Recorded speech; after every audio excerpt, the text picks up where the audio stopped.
બપોરે 1 વાગ્યા સુધી રાજ્યના 10 જિલ્લા સાવધાન. ભારે પવન સાથે મધ્યમ વરસાદની આગાહી કરવામાં આવી છે. હવામાન વિભાગે બપોરે 1 વાગ્યા સુધી આગાહી કરી છે. કચ્છમાં ભારે પવન સાથે મધ્યમ વરસાદની આગાહી છે. રાજ્યના 9 જિલ્લામાં થંડરસ્ટ્રોમ સાથે સામાન્ય વરસાદની આગાહી છે. દ્વારકા, જામનગર, મોરબી, પાટણ, સુરેન્દ્રનગર, બનાસકાંઠા, મહેસાણા, સાબરકાંઠા અને અરવલ્લીમાં થઈ શકે સામાન્ય વરસાદ. ઉત્તર ગુજરાત અને સૌરાષ્ટ્રના જિલ્લાઓમાં ખાસ વરસાદ અને કમોસમી માવઠું પડી શકે છે.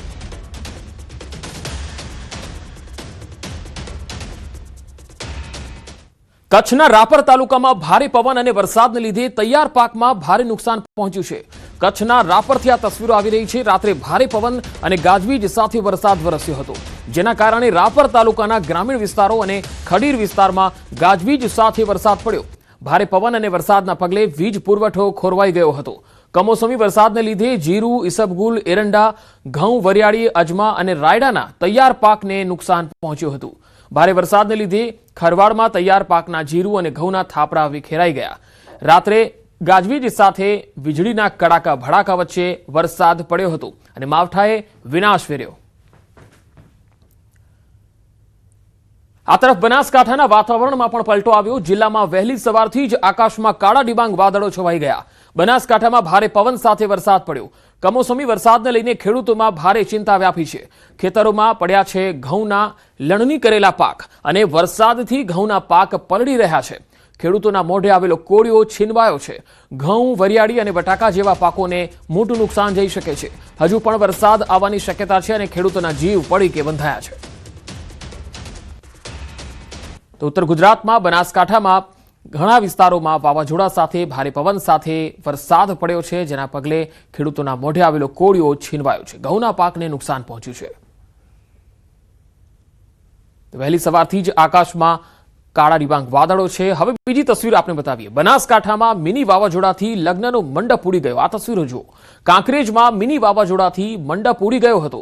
નગોટ ગામે ખેતરમાં બાંધવામાં આવેલ મંડપ ઉડ્યો હતો. વાવ-થરાદ અને બનાસકાંઠામાં વહેલી સવારથી જ અનેક વિસ્તારોમાં આ પ્રકારનું વાતાવરણ રહ્યું અને વાતાવરણમાં પલટો આવ્યો. ભારે પવન ફૂંકાયો. કાંકરેજ, દિયોદર, લાખણી, ભાભર સહિતના અનેક વિસ્તારોમાં કમોસમી વરસાદ થયો. વહેલી સવારથી જ વાતાવરણમાં પલટો આવતા ખેડૂતોમાં ચિંતા વ્યાપી ગઈ છે.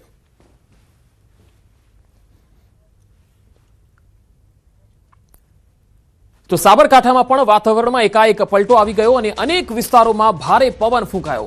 વાવાઝોડાને કારણે આકાશમાં ધૂળની ડમરીઓ ઉડી. ભારે પવનને કારણે અનેક વિસ્તારોમાં લાઇટ ગુલ થઈ ગઈ. પવન સાથે વરસાદી માહોલ જામતા ખેડૂતોમાં ચિંતા વ્યાપી ગઈ છે. ખાસ આ વિસ્તારમાં મકાઈ, તમાકુ સહિતના પાકોને ભારે નુકસાન જાય તેવી ભીતિ સેવાઈ રહી છે. ચૈત્રી નવરાત્રીને લઈને આયોજકોમાં પણ ચિંતા છે.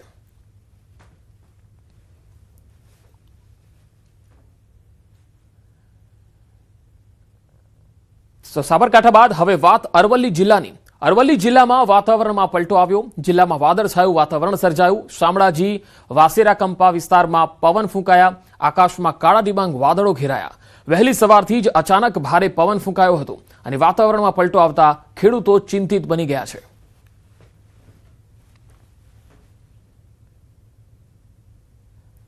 સુરેન્દ્રનગર જિલ્લામાં વહેલી સવારે અચાનક વાતાવરણમાં પલટો આવ્યો. અહીંયા ભારે પવન સાથે કેટલાક વિસ્તારોમાં વીજળીના કડાકા સાથે કમોસમી વરસાદ છે.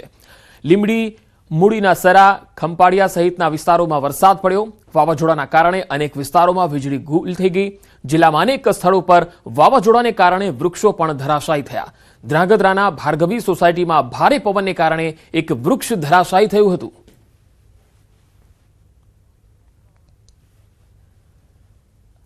અમદાવાદમાં પણ વહેલી સવારે જ ફૂંકાયું વાવાઝોડું. શહેરમાં મોડી રાત્રે ભારે પવન ફૂંકાયો અને ભારે પવનને કારણે અનેક જગ્યાએ વૃક્ષો ધરાશાયી થવાની ઘટના બની. સિંધુ ભવન રોડ પર 2 ઝાડ ધરાશાયી થયા. કોર્પોરેશનની ટીમ દ્વારા અહીંયા કામગીરી શરૂ કરવામાં આવી હતી. તો અમદાવાદમાં પણ મોડી રાત્રે ભારે પવન ફૂંકાયો હતો અને વાવાઝોડાને પગલે અનેક વૃક્ષો છે એ ધરાશાયી થયા હતા.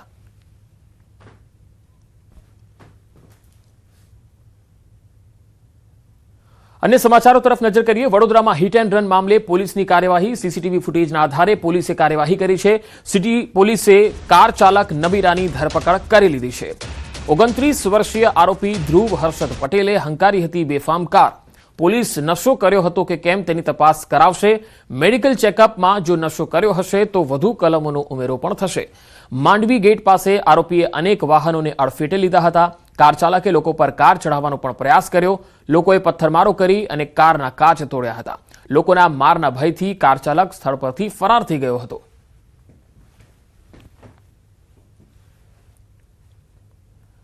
વડોદરામાં તુલીધામ 4 રસ્તા નજીક અકસ્માત મામલે ખુલાસો થયો છે, જેમાં આ ઘટનામાં મૃત્યુ પામનાર સગીર ધોરણ 10નો વિદ્યાર્થી હોવાનું તપાસમાં ખુલ્યું છે। પરીક્ષા આપી 3 મિત્રો બાઇક લઈને ફરવા નીકળ્યા હતા। પૂર ઝડપે જતું બાઇક કાર સાથે ટકરાઈ ગયું। અકસ્માતના ચોંકાવનારા સીસીટીવી સામે આવ્યા છે। 3 પૈકી બાઇક હંકારનાર સગીરનું ઘટના સ્થળે જ મૃત્યુ થયું। મૃતક વિદ્યાર્થી પોલીસકર્મીનો પુત્ર હોવાનું ખુલ્યું છે।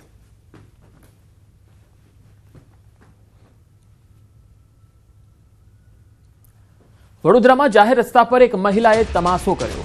એસએચજી હોસ્પિટલ પાસે મહિલાનો હાઈ વોલ્ટેજ ડ્રામા જોવા મળ્યો। મહિલાએ જાહેર રસ્તા પર હોબાળો મચાવતા લોકોનું ટોળું એકત્ર થયું। ઘટનાની જાણ થતાં પોલીસની ટીમ પણ આવી પહોંચી। પોલીસે ભારે સમજાવટ બાદ મહિલાને કાબૂમાં લીધી હતી। થોડા સમય માટે રસ્તા પર અહીંયા ટ્રાફિક જામ પણ થયો। પોલીસે મહિલાની અટકાયત કરી વધુ કાર્યવાહી હાથ ધરી હતી। તો પોલીસે આ મહિલાની અટકાયત કરી લીધી છે। આ મહિલાએ અહીંયા હોબાળો મચાવ્યો હતો, જાહેર રસ્તા પર તમાશો કર્યો હતો, લોકો અહીંયા એકત્ર થઈ ગયા। પોલીસ બોલાવવાની ફરજ પડી હતી। આખરે પોલીસ અહીંયા આવી અને આ મહિલાની અટકાયત કરી, સમજાવટ કરી। જૂનાગઢમાં એબીવીપીના કાર્યકર્તાઓ કાયદાનું ભાન ભૂલી ગયા। અહીંયા નોબલ યુનિવર્સિટી કેમ્પસમાં એબીવીપી દ્વારા નવા હોદ્દેદારોની નિમણૂક દરમિયાન ભેસાણ ચોકડીથી યુનિવર્સિટી સુધી રેલી યોજાઈ હતી, જેમાં કેટલાક કાર્યકર્તાઓ કાર પર ચડી સીન સપાટા કરતા દેખાયા। ટ્રાફિકના નિયમોનો ભંગ કરી અને જીવના જોખમે વિડીયો બનાવવાના દ્રશ્યો સામે આવતા અનેક સવાલ ઉઠ્યા છે। વિદ્યાર્થીઓના હિત માટે બનાવાયેલા નેતાઓ દ્વારા આવી બેદરકારી ભરેલી હરકતો શા માટે? હવે પ્રશ્ન એ છે કે પોલીસ ક્યારે આવી ઘટનાઓ પર કડક કાર્યવાહી કરી કાયદાનું પાલન કરાવશે? તો એબીવીપીના કાર્યકર્તાઓ ભાન ભૂલ્યા છે। 2 અલગ અલગ તસવીરોમાં આપણે બતાવીએ। નવનિયુક્ત હોદ્દેદારોએ સીન સપાટા કર્યા, એટલું જ નહીં વિડીયો પણ બનાવ્યા। ટ્રાફિક નિયમોનો ખુલ્લેઆમ ભંગ કરતા દેખાયા। આવા જ્યારે વિડીયો સામે આવે છે ત્યારે પોલીસે અહીંયા એક્શન પણ લેવું જોઈએ। ભલે કોઈ પણ સંગઠનમાં હોય, કોઈ પણ પાર્ટીમાં હોય કે પછી કોઈ પણ વિદ્યાર્થી નેતા કેમ ન હોય, આવા વ્યક્તિઓ જો કાયદાનો ભંગ કરે છે તો કાયદો તમામ લોકો માટે એક સમાન હોય છે। વધુ માહિતી મેળવીએ જૂનાગઢથી સંવાદદાતા અમર બખાઈ જોડાયા છે।